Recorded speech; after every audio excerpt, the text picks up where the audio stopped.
Hello everyone, मेरा नाम अमन मिश्रा है। मैं स्टैंड अप करता हूँ।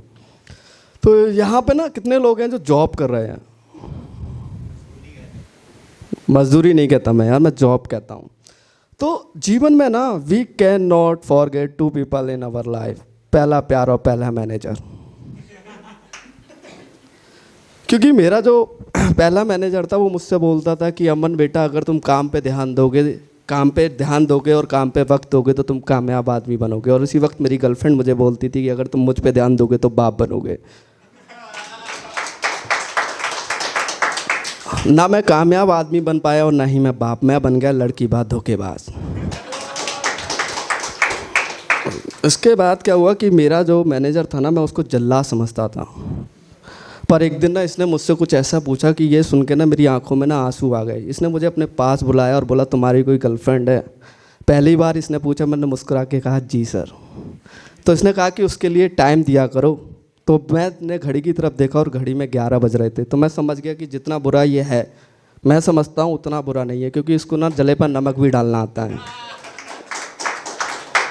मेरी गर्लफ्रेंड और मेरा पहले मैनेजर ना पुराने ज़माने में ना एक ही गाँव से थे, क्योंकि इनको ना अच्छी तरीके से पता था कि आदमी का खून कैसे चूसना है, एक ही समय पे कॉल करके।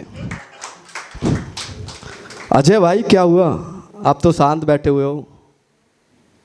बढ़िया पंचलाइन मारो, ताली बजाओ।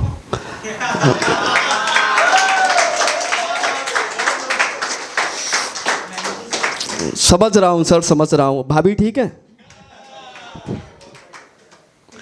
तो फिर मेरी गर्लफ्रेंड थी और क्या हुआ था कि एक दिन उसने मुझे, मैं बोला कि baby I know very well तुम मुझे धोखा दे रहे हो। यकीन मानो मैं देना तो जहर चाहता था, एक को कॉफ़ी में और एक को चॉकलेट के साथ। भागने के टाइम पे कॉल करके कौन ये पूछता है कि और कितना समय लगाओगे।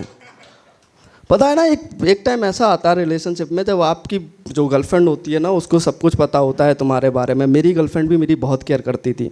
उसको पता था कि मेरी सैलरी कब आनी है। उसको पता था कि मैंने उसको 3 महीने पहले क्या क्या प्रॉमिस किए थे। पर आई थैंक्स माय मैनेजर, जिसने उससे मिलने वाले दिन मुझे छुट्टी नहीं दी। उसने मुझे बताया कि सेविंग कैसे करनी है।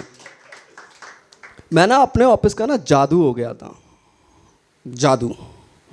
क्योंकि मैं ना एक लाइट के नीचे बैठ के काम कर रहा था, जिसकी वजह से मैं जिंदा था। तो मेरी गर्लफ्रेंड को लगा था कि मैं डाइटिंग पर, और उसने बड़ा मासूमियत से पूछा था, मैं मर गया उस मासूमियत पे, कि तुम बेबी डाइटिंग पे हो। फिर मेरी समझ में नहीं आई कि 40 किलो का आदमी और कहाँ से कम कर सकता है। मैं था। और भाभी ठीक है? नहीं, मेरे बड़े भाई हैं, मैंने इनसे स्टैंड अप कॉमेडी सीखी है। अभी तो मैं पंच लाइन भाभी वाली मार दी है, बाद में मुझे मारेंगे। मैं पार्क में नहीं जाऊँगा।